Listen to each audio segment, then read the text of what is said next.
Right, so our panel is a very interesting mixture of operators, vendors, and distributors to give us quite a nice broad view. We've got, well, let me go from left to right. Andy Robb from Duxbury. So he should have an interesting view of what people are buying, because that tells you where the money is. Then Andre Hoffman is from Link Africa, so fiber operator primarily. Next is Murray Stain. He's the wholesale executive at Internet Solutions. So he's looking at wireless ISPs as possible customers.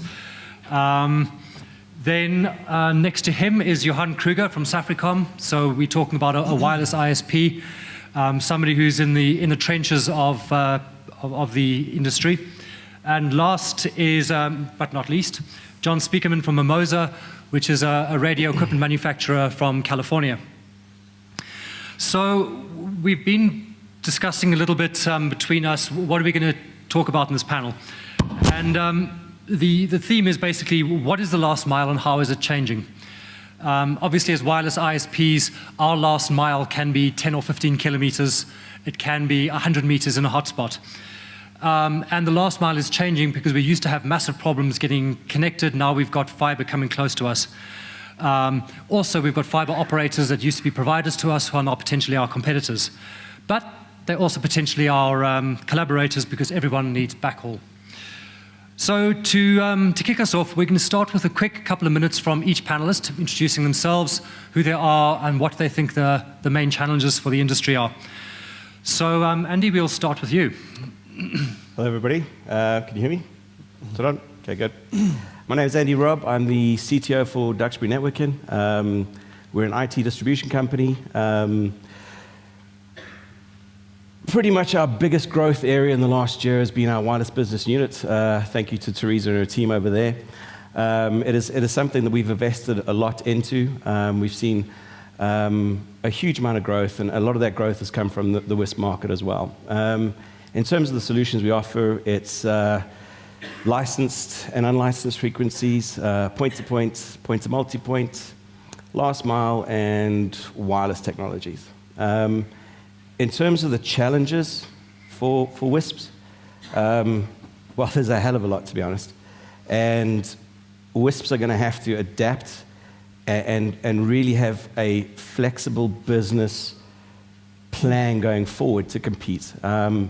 What we're seeing is an ever-changing competitive landscape, and you've got the likes of the mobile network operators that are really advancing their technologies in terms of, you know, if we look at the rapid deployment of technologies like voice over LTE, it just shows the amount of investment that the mobile guys and their vendors are putting into deploying networks that are now predominantly data-focused as opposed to voice-focused. So it's going to be a challenge to compete with these big guys because obviously they have the budgets, they have the skills, they have access to real estate that a lot of the smaller, typical kind of WISPs don't have. So really what needs to happen is the WISPs need to adapt to be able to provide new services and look at new markets, you know, things like providing over-the-top services to a fixed wireless network, which has its benefits, as opposed to, you know, if we look at an MNO, sorry. So yeah, things like hosted voice, new technologies and emerging technologies, looking at things like the Internet of Things. You know, they're perfectly poised and they have the ability to add value in those kind of new markets. So yeah, it's really a changing landscape for them. Thank you, Andre. Andre? Thanks, Roger. Good afternoon. Andre Hoffman from Link Africa. We're a dark fiber layer 1 company. We're part of the ecosystem that delivers all the packets from the data centers to the homes, to the buildings, and to the base stations. Currently, we have networks across KZN, Durban, Pietermaritzburg, building in Gauteng and in Western Cape, Cape Town, and we'll be doing some of the smaller towns as well. We have a lot of customers in the ISP realm, including the WISPs. We're doing some interesting projects in townships and in areas of South Africa where perhaps the digital divide really does need to be broken, and that's where wireless technology is going to probably have an incredibly big impact. We're trying very hard and working, I think, quite successfully to bring the cost components of that delivery system down so that ultimately the cost of broadband can come down. Some of the challenges that we face, obviously, one of the technologies that we use is the sewer pipes, the wastewater pipes, as a mechanism to deliver optical fiber. So that means we don't have to trench quite so much. That allows us to build our networks faster at lower cost, and also to improve the layer 1 risk capability, because it isn't quite as vulnerable to civil disturbance as maybe other networks are. Then the next challenge, once you've got permission to use that particular piece of infrastructure, is to get into the buildings and into the campuses and into the estates. And there we find lots of problems with developers and people that will put some sort of commercial barrier between the service provider and their clients and their tenants, which makes life very difficult, I think, for everyone in the value chain to get costs down and cost controlled and regulated pricing. So those are still things that we're having to deal with, but I think we're making some headway there. Obviously, the lawyers are making money on the side as well. I'm Murray Stein. I'm the wholesale executive at Internet Solutions. We provide layer 2 and layer 3 connectivity on an aggregated basis to the industry, to a lot of the ISPs and wireless ISPs. And we have a lot of them on our books, so we have quite a good view into what's happening and some of the challenges that they're facing. So in terms of that, obviously you've got your, there's a lot going on in the space with the rollout of fiber, but also with wireless, and it's becoming more and more competitive. So not only do you have the threats of the mobile operators coming in and deploying LTE, but you've also got fiber, and then probably the biggest threat to the WISPs is their own competitors, other nimble and agile people who are looking to stay close to their customers. So, that's what we're seeing in the market. Hi, I'm Johan Kruger. I'm the CEO of Safricom Telecommunications. We're based in Potchefstroom. So for us, we started about 10 years ago with the company, and it's been like this one big experiment. So we've kind of focused from day one, decided to actually be very localized and to rather go wide to try to go deep. So currently we've got a whole mix of end users. We've got about 2,500 end clients, but we're currently on a wireless site, and we also started to deploy a fiber network about 3 years ago. I think we're about 300 clients connected on our own fiber network. We're doing active Ethernet and GPON.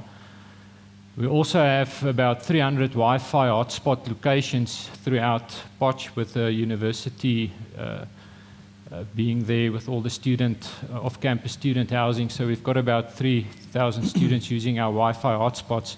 So we're pretty much using all kinds of technologies. We're using Wi-Fi, we're using last mile fiber, we're providing layer 3, layer 2, and dark fiber to different clients.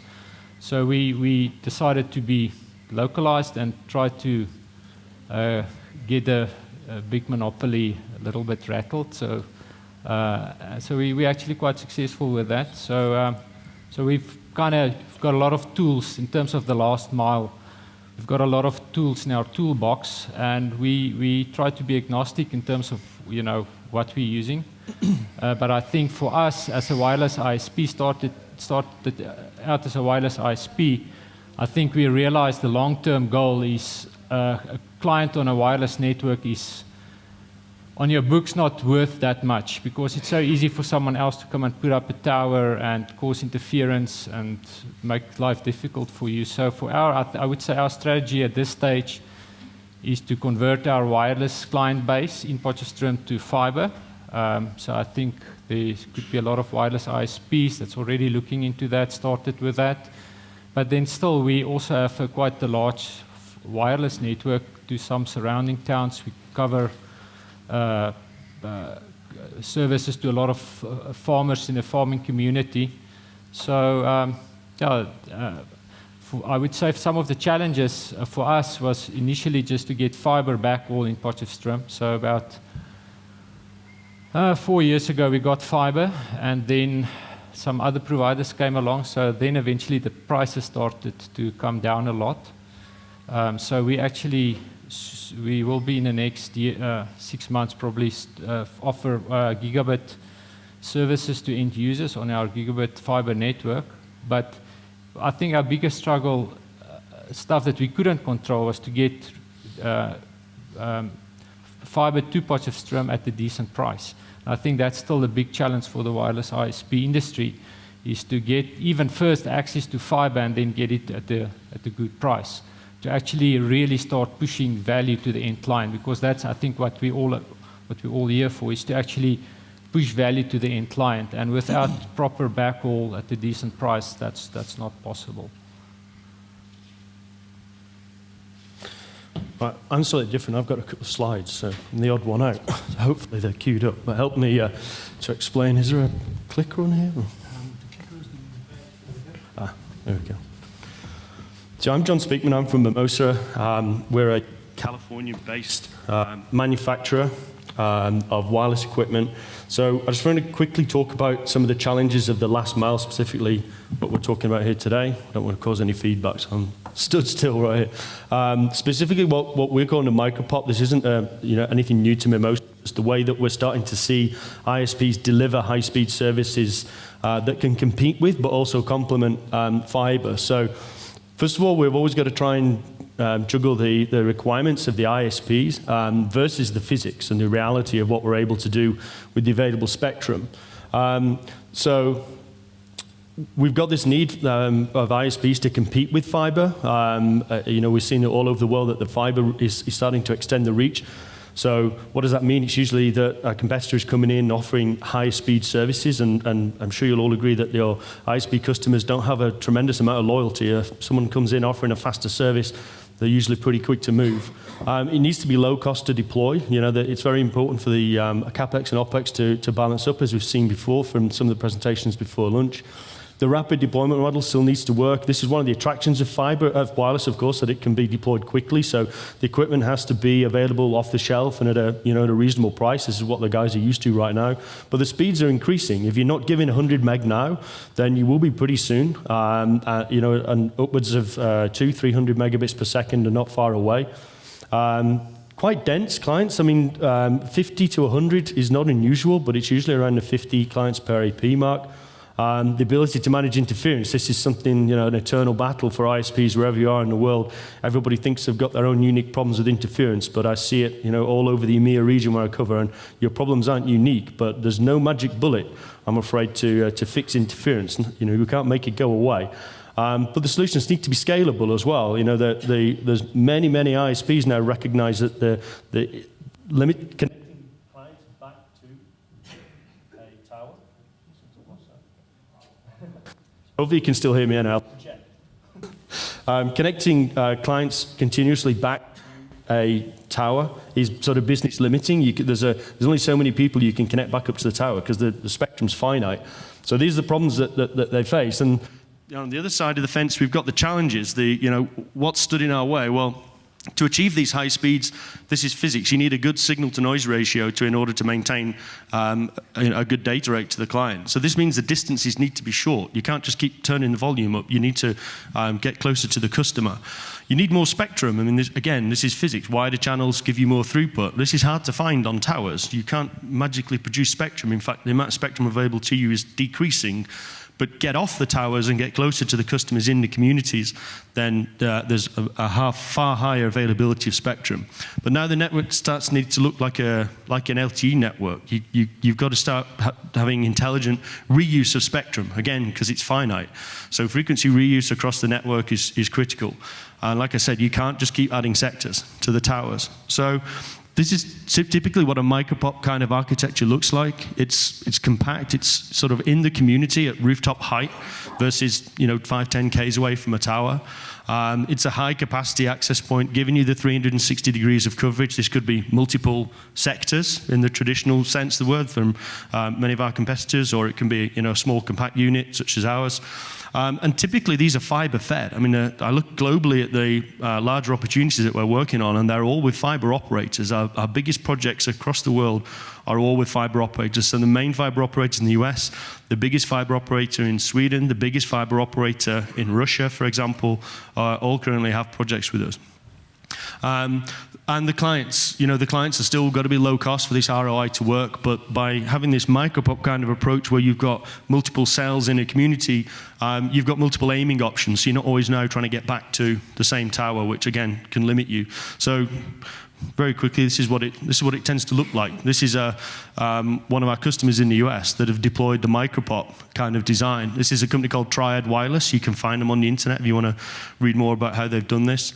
But the range is very short, as you can see. 300 meters in wireless world, this is really short. But this means that they can have extremely high capacity to their clients and compete with the fiber guys who are advancing and encroaching on their area. So this is the kind of example of a typical network that's being deployed. And you could underlay any kind of community underneath that, of course. This is fairly high density. It's actually a trailer park, I think, in the US. But again, this is using a single channel. So lots of customers all on limited amounts of spectrum. And achieving speeds, like I say, realistic speeds of up to around 300 megabits per second. So this is perfect for complementing the backhaul of a fiber backhaul. You've got access to lots of high capacity, and this is the kind of technology, the kind of design that can take advantage of that. So this is what we're all about. Hope they didn't go on too long. Might keep this with me. Okay, so what I'm going to do now is we have a bit of a Q&A, but first I'm going to throw a question at the panelists. And there's no such thing as yes or no answers in life. They're needing to be turned on. There's no such thing as a yes or no answer in life. So what we're going to do is we're going to ask a question which has got a yes or no, but I want the panelists to give me a continuum of 30%, 70% of the first to the second, or 5%, 95%.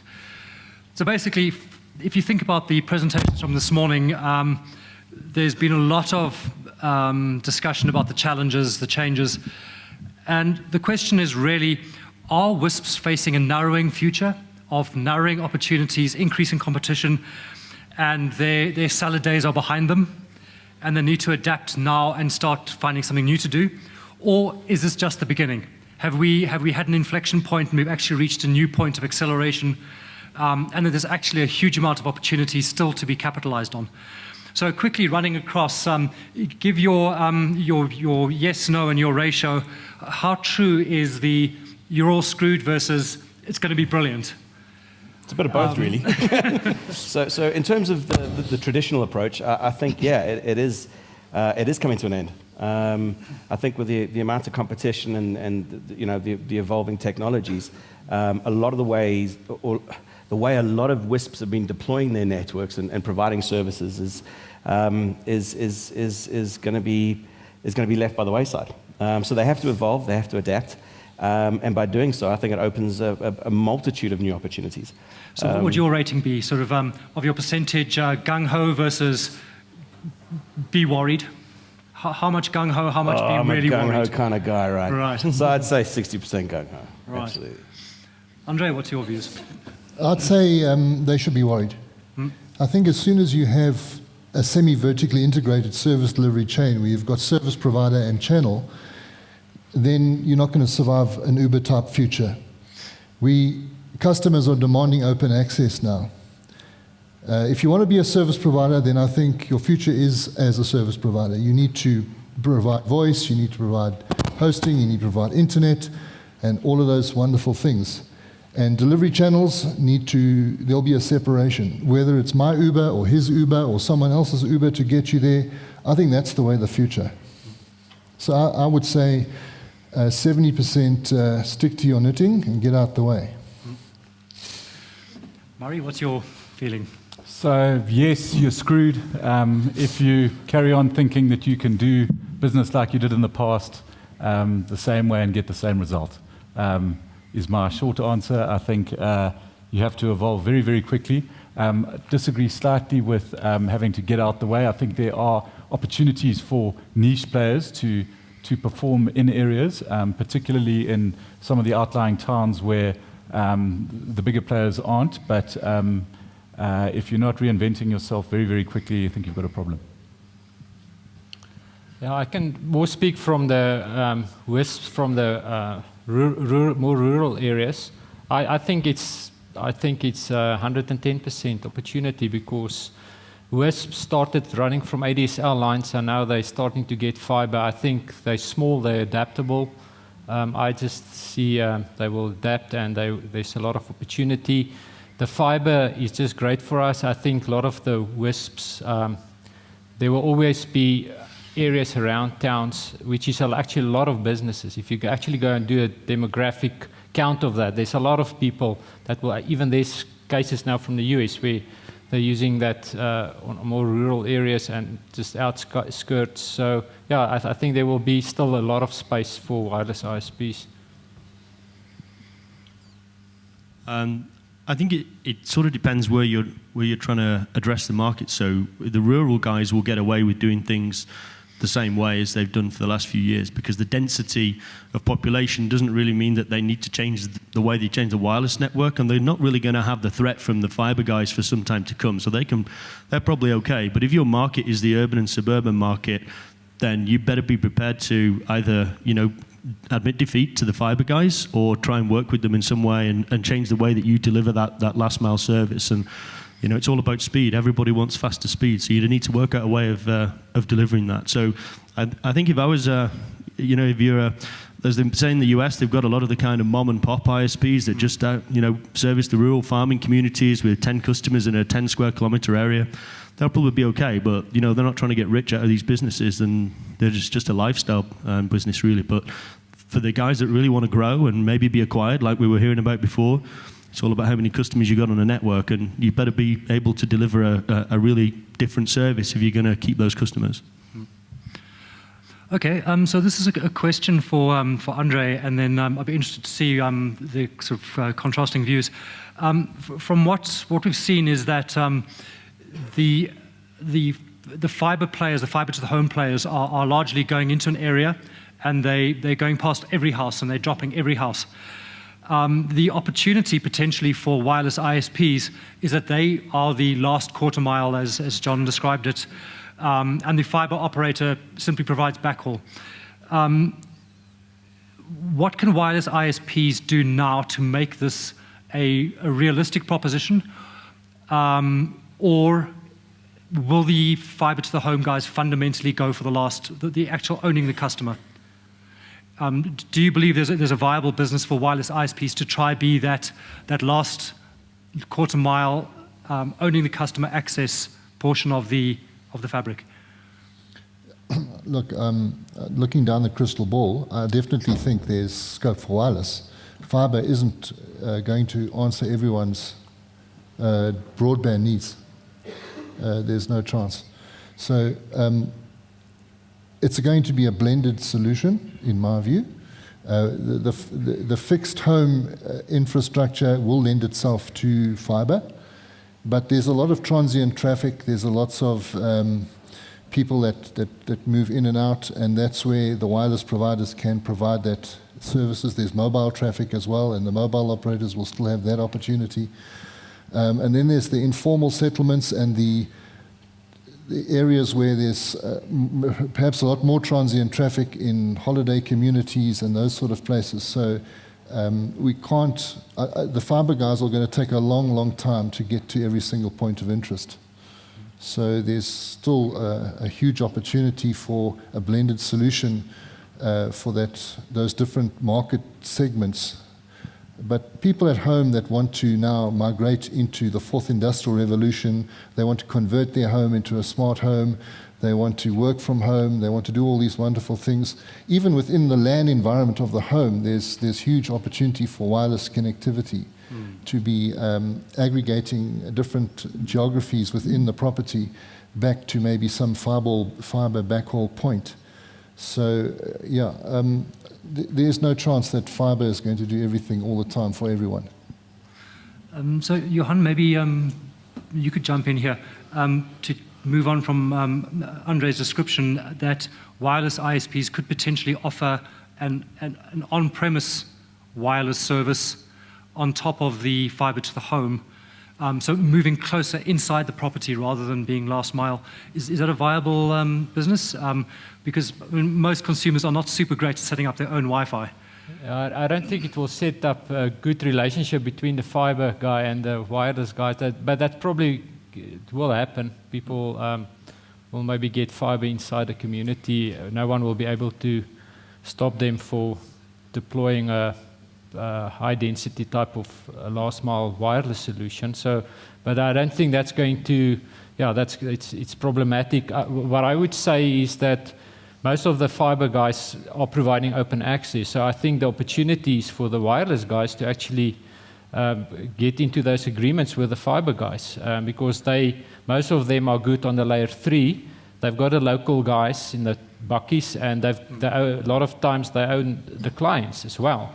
So you should be the first ones, signing up with the fiber guys, so you can convert your existing client base over to fiber. You'll probably make less money, but I can just from a personal perspective on the fiber that we've deployed, we've got the gigabit fiber. We've got some clients that's like on 100 megabits per second. So you think, oh no, my problems are all gone. The guy's got fiber at his house, but now he's calling you up. Why? I'm only getting like 10 megabits, on my Wi-Fi. So now, quickly, what happened? You actually start getting more deeper into his house because managing the Wi-Fi in his house is becoming a big problem. And the wireless WISPs, that's their bread and butter. They know that space. So on the fiber side, the Wi-Fi deployment inside the premise is a very, very important aspect. And I think wireless ISPs are great to actually step into that space to manage that. And like I said, they are in the local market. They should be converting their clients over to fiber, and there will be a lot of other opportunities. They definitely a smaller cut in the cake, but they can still maintain the client and maybe then provide other services, voice services, security services, things like that. John, I could see you nodding there. Is that what you're seeing in some of the other markets? Yeah, definitely. In countries where open access is the norm, and Sweden is often a good example for this. It works well, but that has to be driven down from a government level. And you look at some of the large projects that are being rolled out in Sweden for fiber and wireless, as they say, HFW, hybrid fiber wireless network. They are, by law, they have to be open access. So the companies that are contracted to put the infrastructure in are not the service provider. The customer can essentially select from a list of a dozen or so different service providers, everyone from Telia, and use the Swedish example as their main operator, right down to smaller little more local ISPs. As long as they meet the certain security requirement that's required of them to connect into these open access networks, they can, it's down to the consumer. Literally, the first time they log on, they pick the service.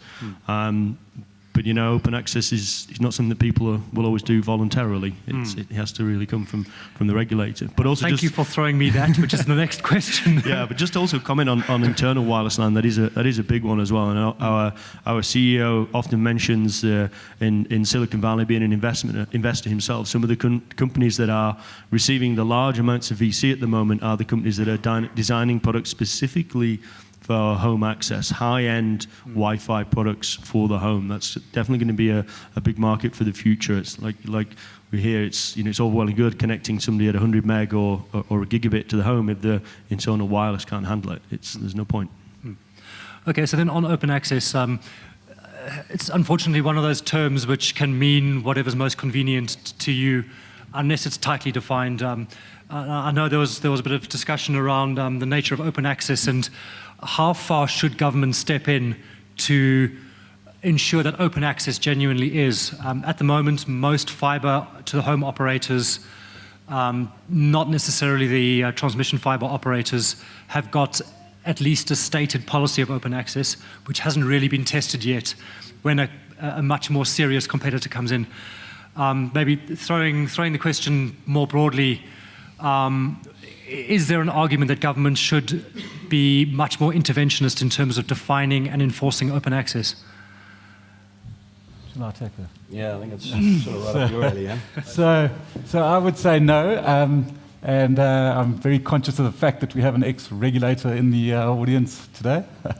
But no would be the answer to that, because I don't think there's a track record other than things like on the interconnect rates, but things like local loop and bundling and spectrum allocation that the regulator has done that effectively. And I think for the first time ever in telecoms in South Africa, we're seeing a lot more collaboration from some of the incumbents. So they're, for the first time, willing to buy and sell, or buy from much smaller network operators, because they now have these de facto monopolies in suburbs. And then even some of the other incumbents who shall remain nameless, who went in initially with high FTTH prices because they had that monopoly, haven't seen the returns of the penetration, and have subsequently dropped their prices. So there seems to be normalization happening and a lot more interconnection happening naturally.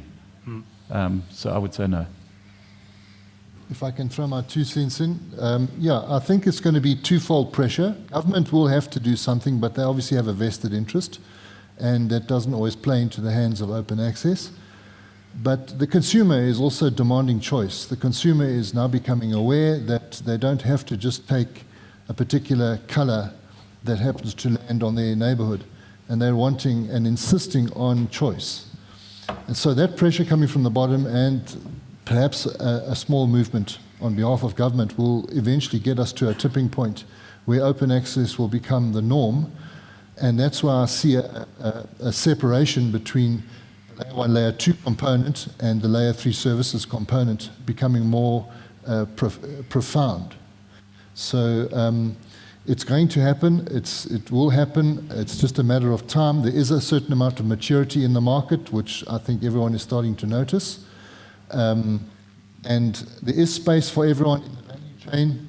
We just have to use market forces to find what those points are, and then we'll see the benefit. Okay, so let me throw CCOM at you. And the history there is that CCOM was fundamentally a Layer 2 service. They were not going to be competing against ISPs. They would not be competing against their customers who had bought IRUs. And as it's played out, CCOM is now a major provider of Layer 3 services, data center services, business solutions. It seems likely that the same thing is going to happen on the Layer 2 fiber provider side, that at some point they're going to start to want to climb up that value chain because margins are low, operating costs are quite high.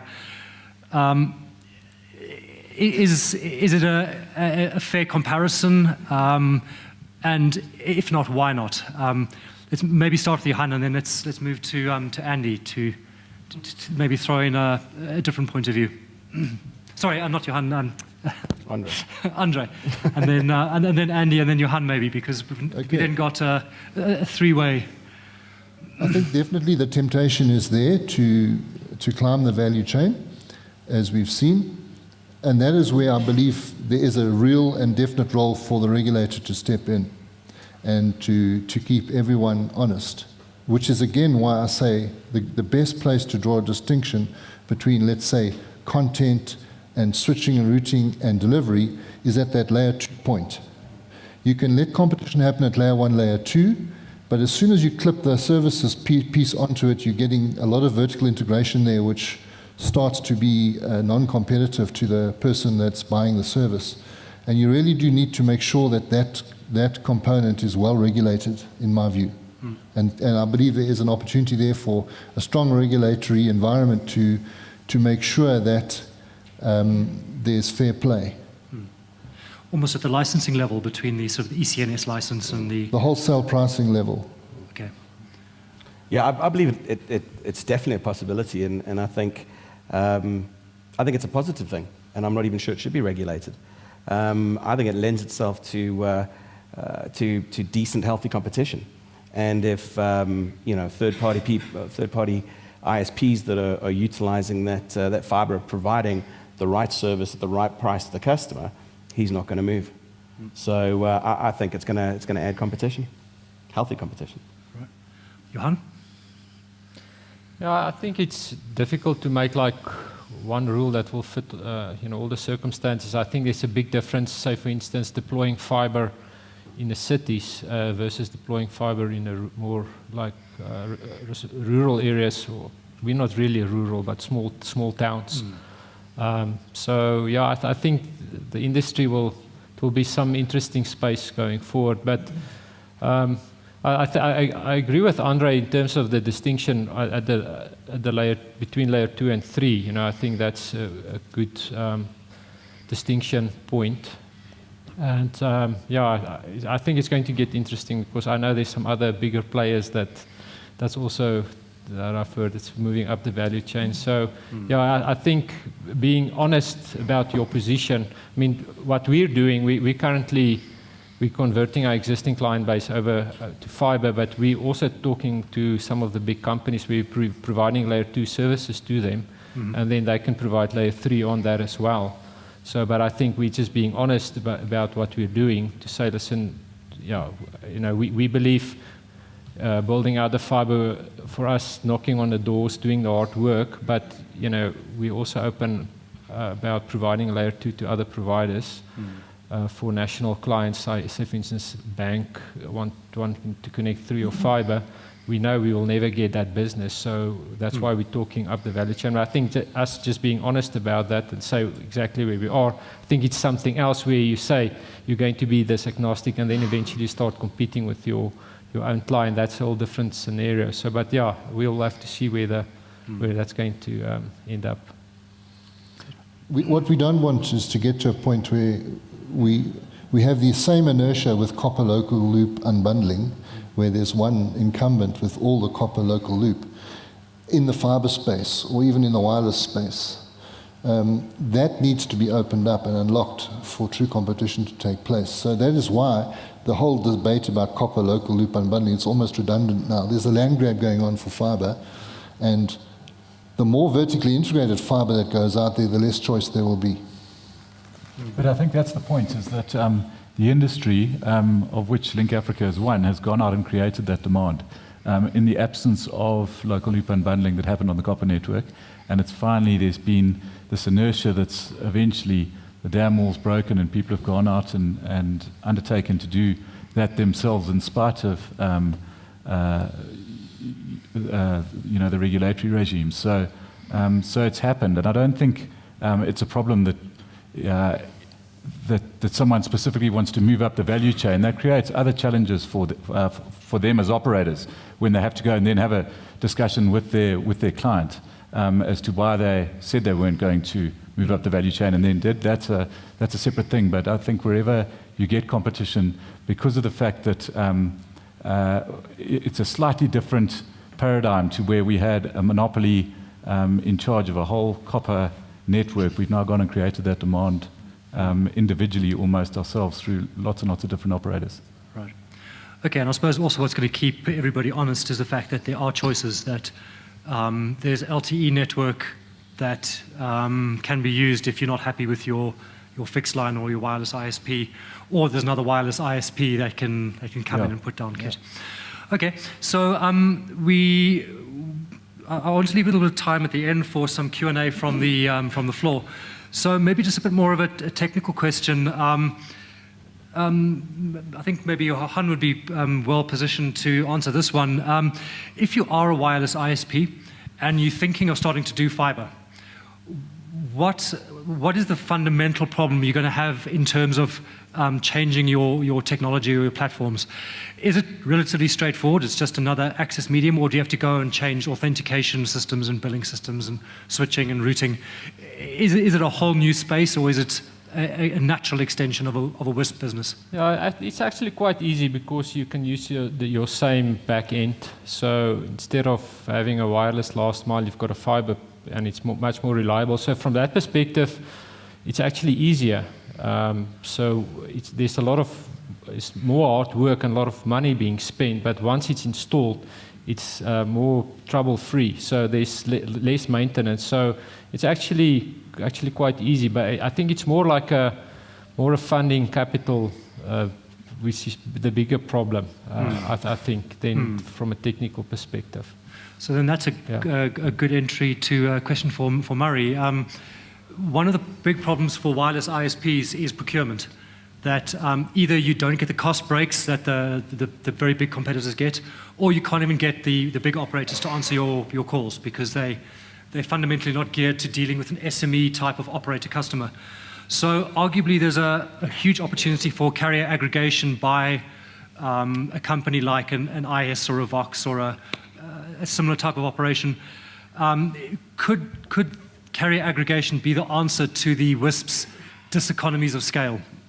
Yes, it definitely is. I mean, I think IS has had a history of doing that on a DSL basis and then fiber as well as wirelessly. So absolutely, it increases your reach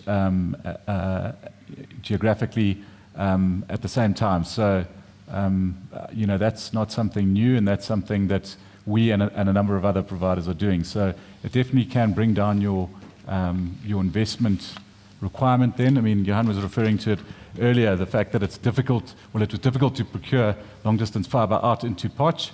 As soon as you do that, though, and you try and bring on other players, then you effectively would undermine your own monopoly if you didn't have that beforehand. So there are pros and cons to both, but the market is so much more open than it used to be a few years ago. So those options exist for even the smaller players now. Right. And a last question from me for Andy and for John is the current last mile tech that's mostly deployed out there. How fit for purpose is it currently? Does it need radical change? And what do wireless ISPs need to be gearing up in the short term and the medium term in terms of the functionality, the feature sets, to be able to deliver a fiber-like experience for customers? Obviously, rural customers are going to probably get the last end of the range stuff, but what can wireless ISPs be deploying now to be able to close the gap between what we currently experience from a wireless ISP and what we could experience? I think a lot of it is just down to the network design. The customers just want faster and faster speeds. And I was talking about 100 meg, and okay, we've heard from a couple of guys here that are delivering 100 meg now, but I appreciate it's probably not the norm right now in South Africa, but you're not far away from it. So if you want a wireless network to deliver high speed, then you just need to look at the physics, and the physics tell you what you need to do. You've got to get close to the customer, you've got to shorten the link, you've got to manage the interference. And all that, if you get that right, that keep the speed high, the latency low, and you're trying to get as close to that fiber-like performance as you can. So it's not super complicated. It is a bit of a mindset change for the ISPs to do this because they're used to put everything on a high site and taking everyone back 5-10 Ks. And there will still be a place for that. But I think we'll probably see those locations become more aggregation points rather than the actual access point itself.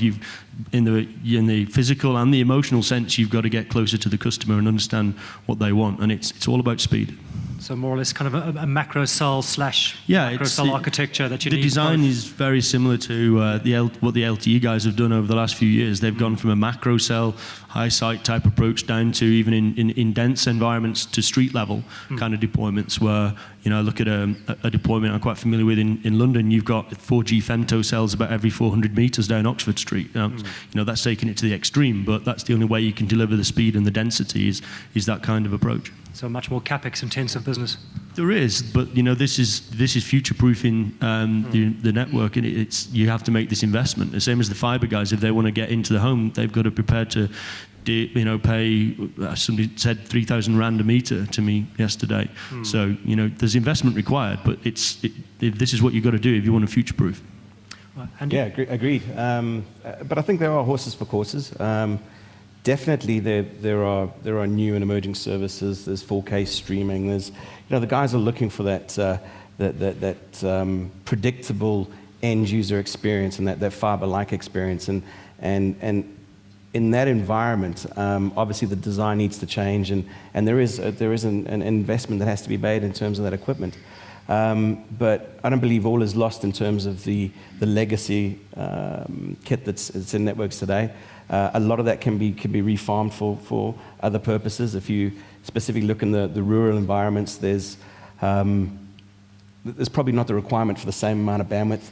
There's a lot of machine-to-machine. There's a lot of telemetry type of applications, and those are places that potentially you can get additional return on investment on the equipment that you've been deploying for the last couple of years.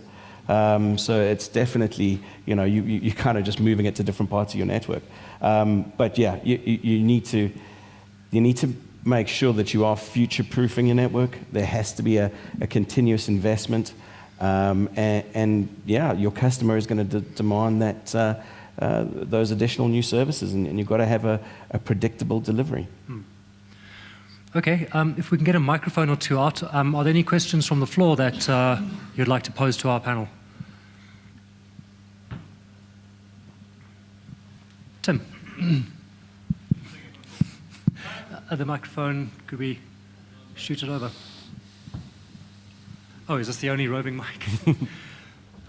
Okay, so John, you're going to need to huddle up with your hands speaking. I'll shout. Hi, my name's Tim Powell from BMI Technology. General question. We've had thank you for the discussion. We've heard a lot about fiber. We've heard a lot about wireless. The big elephant in the room is the installed copper base. What's the future for that? Is there any life in it? And I'll mention the word G.fast. Do you know a good scrap dealer? It's not where it's all going at the moment. No. Yeah. There's our CEO there's videos on YouTube of him presenting at conferences. What does that mean? Somebody's holding the hand up at the back, claiming responsibility. Our CEO's been in the DSL industry for quite a while. His previous company was a company called 2Wire that some of you may have heard of, but they were big into the DSL game. But he recognized that the number of new connections of people to the internet were either wireless or fiber, and DSL was in decline. But he's got some interesting comments that he can articulate far greater than I on certainly G.fast and VDSL. But I don't think it's the future. I think the future is fiber, and I think the future is wireless, be it Wi-Fi, fixed wireless, or LTE. Look, there's no doubt also there's a huge installed base of ADSL lines out there currently, but that's desirable from a theft point of view. It's not getting replaced as aggressively as it was. Fiber or wireless are the future technologies, and ISPs are not getting the growth off DSL that they are off some of those other technologies either. So it's waning. It's also the problem of the environmental stresses on the copper with lightning, rain, those sort of things, which people are getting just tired of not being able to have a network up, or their lightning strikes and their modems and laptops go down. So I think the pipes that the copper is in may be useful if we can get the copper out there.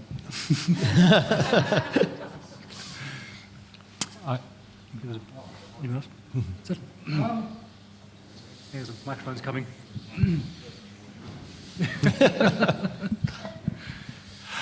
The basis of this discussion is all about the last mile, and Johan pointed out the last mile is not much good without the backhaul.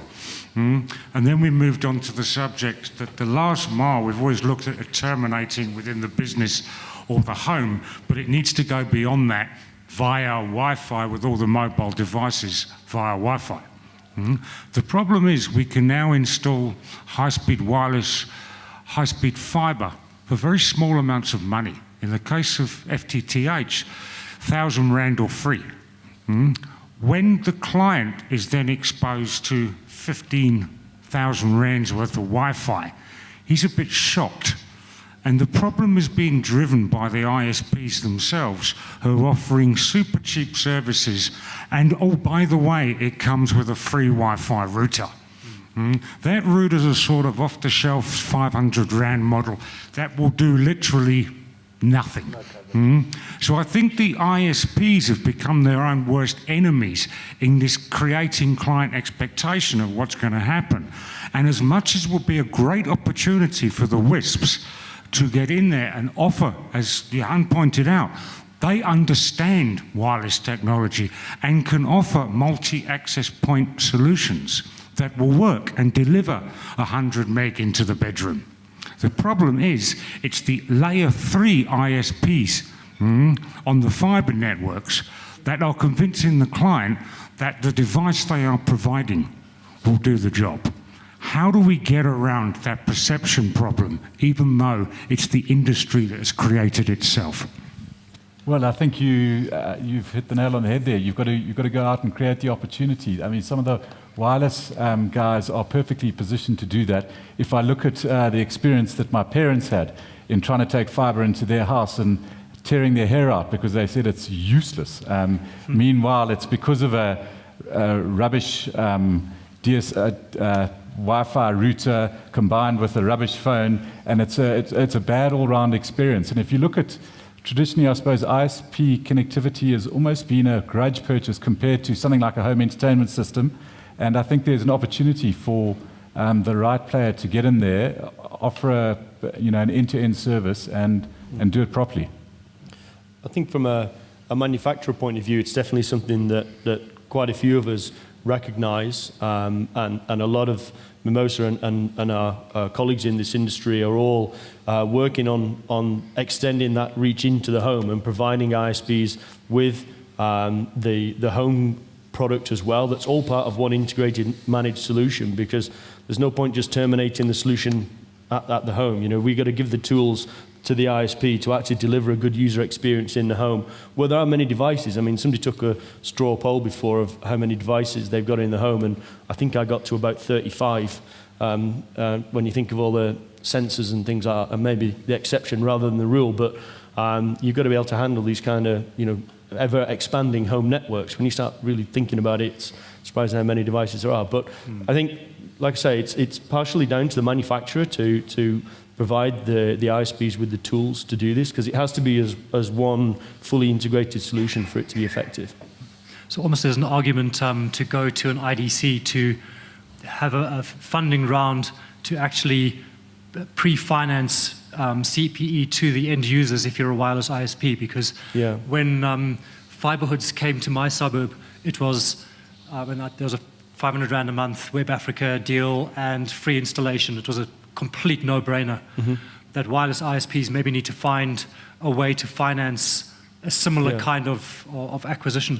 It's always the bit that gets blamed. It's always the Wi-Fi in the home is never the issue. Although it often does turn out to be, it's the service to the home, be it DSL, fiber, whatever. That's the element that gets the blame. Everyone just assumes the Wi-Fi just works, Well, in my case, it was a very, very cheap TP-Link AP they gave me, which I replaced with a slightly less cheap TP-Link AP. Andre? Well, there's an opportunity here for the industry associations, such as Fibre to the Home Council, the Wireless Industry Association, to assist with improving the knowledge of the consumer as to what they can expect. Because obviously ISPs are going to look at their bottom line and profitability and will cut costs like all of us will where we can. But the industry association must be there to make sure that the consumer is well informed. So from the Fibre to the Home Council side, we're developing that kind of capacity to be able to educate the clients a little bit technically as to what they can expect. So almost a bill of rights for the Consumer. broadband consumer. Tim, you have a question? All right, okay, so I think you've talked a lot about what I would see as the top 20% that maybe give 80% of the revenue in terms of the last mile connectivity. I wanted to know what your thoughts are about how do we break in and how do we provide service to the 80% poorer people in South Africa. I do quite a bit of work in townships, and it always amazes me driving through the opportunity there, and I'm just desperate to know how to crack into that. And particularly the amount of DSTV dishes I see on the houses there. Now, there's money there, there's definitely need there. What's your plans, thoughts of how we break in? Because that's the future of uplifting South Africa, is how we address the poorer 80%. And what about your Cape Town? Yeah, stuff? well, from the Link Africa side, we're not afraid to go into townships. We've done it many times. We've got projects on the go currently with Internet Solutions and others to take our fibre to the community centres, the spaza shops, the taxi ranks, the libraries, the schools, with wireless APs, obviously, as the first choice of access. And we're optimistic that those satellite dishes will become less and less. But I think in terms of that, there are obviously various initiatives ongoing. Tshwane, City of Tshwane have got their Wi-Fi project. City of Joburg are going to roll one out. Same with City of Cape Town to address the sort of the bottom 20% of the pyramid. That's much more difficult to do with fixed line fibre, and you need to be looking wirelessly at that last mile then. So that's where a real opportunity exists in terms of getting to the bottom of the pyramid. Any more questions from the floor? Okay, so then I'm going to quickly toss in a last one. The opportunity, a number of people have mentioned that the wireless ISP currently owns the end users. They need to be growing their share of the last mile market. And one of these ways is to grow the existing base. I'd be interested in ideas of what do you see as the greatest opportunities in terms of over-the-top or cloud services that the WISP customer base is most likely to go for. So arguably VoIP services, hosted PBX, whatever. Where do you see the low-hanging fruit, the soft underbelly of the services side of the ISP market, specifically in the WISP space, the WISP customer space? Anyone jump in as you see? I can jump in and say I don't think there is one specific service that is a no-brainer. I think you've got to be bundling and combining. Because clients are getting more and more demanding as this competition hits up. You're seeing all sorts of exciting packages put together by the service providers, and I think it's gone beyond just offering one service now. It's got to be, you're seeing fantastic offerings with fiber, backups, voice, cloud services, all thrown into one. Netflix. Discounted Showtime, Absolutely, yeah. video streaming. Is a major driver. Right. I might be wrong, but I don't think most wireless ISPs really make money out of those over the top. They don't sell it. They don't get any commission on it. So why it's is that? Is that because there's no model that the I don't think providers so. I mean, have? I would say one of the big drivers of traffic is Netflix. I mean, I was in the States last year. I think one of the service providers told me that more than half of their traffic is actually Netflix. So now suddenly you have to, instead of the client being happy with 20 gig, he needs 200 or 300 gig so that his client with all their kids and everyone can stream Netflix or Showmax. So you have to provide now 200 gig to the client instead of 20, and maybe you can get 10-20% more. But so you have to provide more for basically the same money. So I don't see really something specifically. Some providers do voice services, but the revenue stream on that revenue stream is also coming down a lot. So it's not. I think it's very important for them to actually look at providing voice. Could be definitely a big part of their income. For us on our fiber deployment, we kept away on the wireless side from voice because it could be problematic. But on the fiber side, we really make sure that when we connect a client, we actually do his voice because we know we can provide a very reliable service. So actually, it is important to actually get into all those other services. I think a lot of in the existing space on the fiber side, everyone is just focusing on getting the client connected to internet.